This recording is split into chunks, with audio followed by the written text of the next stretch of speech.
Selamat pagi Bu dan teman-teman, hari ini aku ngebahas tentang alat bayar internasional. Dana kredit itu suatu jaminan dari bank yang terbitkan atas permintaan pembeli atau importer untuk membayar penjual seperti serta menjual memenuhi semua syarat dan ketentuan yang disepakati.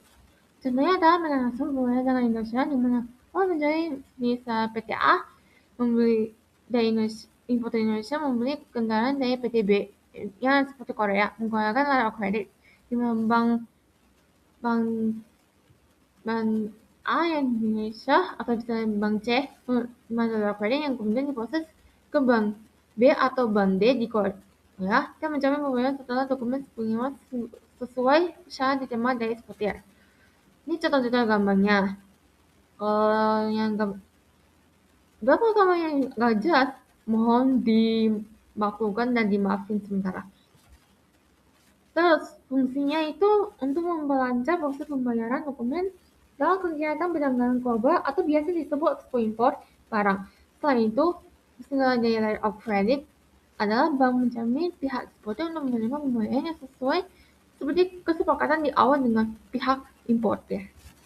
Terus ada advance payment atau cash payment. Itu pembayaran metode di mana pembeli membayar sebagian atau seluruh tagihan kepada penjual sebelum barang atau jasa dikirimkan atau diberikan. Tujuannya untuk meminimum modal awal bagi penjual dan mengurangi risiko bagi penjual. Namun pembeli harus waspada terhadap risiko barang yang tidak sesuai atau tidak dikirim. Ini bisa dilakukan melalui transfer atau kredit atau metode lain sepakati.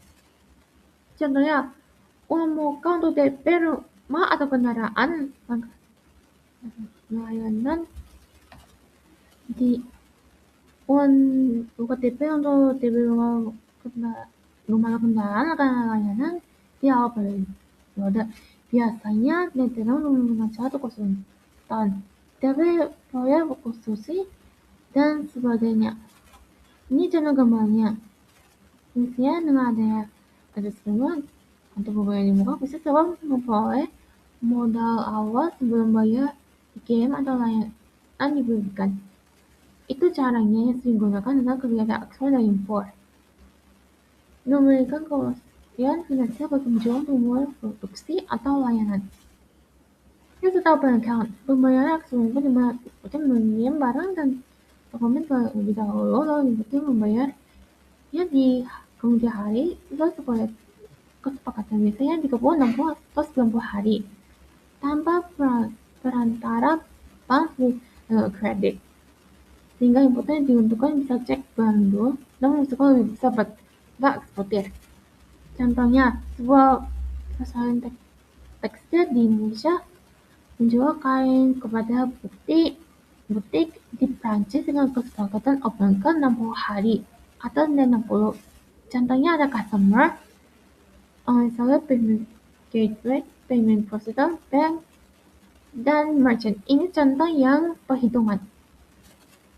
Nah, fungsinya itu adalah meningkatkan daya saing, efisiensi arus kas pembeli, pengurangan biaya transaksi, dan memperkuat hubungan dagang.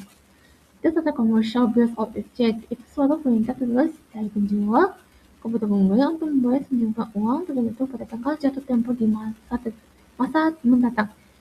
Jadi instrumen penting dalam pembayaran perdagangan internasional memberikan kredit dan memastikan pembayaran lintas negara. Contohnya berusaha mesti membeli suku cadang dari Supply XYZ senilai $25.000, di mana Supply menarik website yang menyatakan perusahaan itu harus membayar $25.000 dalam 90 hari. Ini meminta banyak negara dijual kepada pembeli untuk membayar sejumlah uang pada cadang tertentu. Ini contohnya. Fungsinya sebagai instrumen pembayaran kredit dalam perdagangan internasional tertulis dari eksportir ke importir untuk membayar semua uang di kemudian hari. Terus ada collection. Itu proses pengelolaan dan menagih kewajiban pembayaran mencetak payment dari debitur. Contohnya adalah memantau obligasi kepada. Di sini ada contohnya. Ini untuk menjaga likuiditas yang ini fungsinya ada cash flow, bad rate, dan penegangan kontrak industri kredit. Daya konsumen sesuai tujuan di mana pembeli barang menitipkan produknya ke pihak lain untuk jual tanpa ada permintaan kepemilikan hingga baku tujuan ke konsumen akhir. Contohnya produk UMKM menyajikan snack ke supermarket, galeri seni untuk menjual karya seniman, atau menjual kue menyajikan kue ke warung. Barang yang tidak laku akan dikembangkan ke pengunjung, sehingga risiko barang tidak jual tanggung konsumen.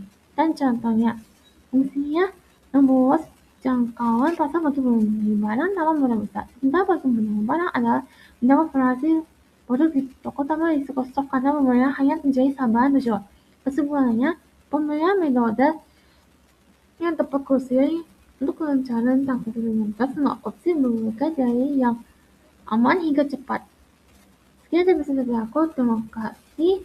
Dan mohon maaf jika ada yang salah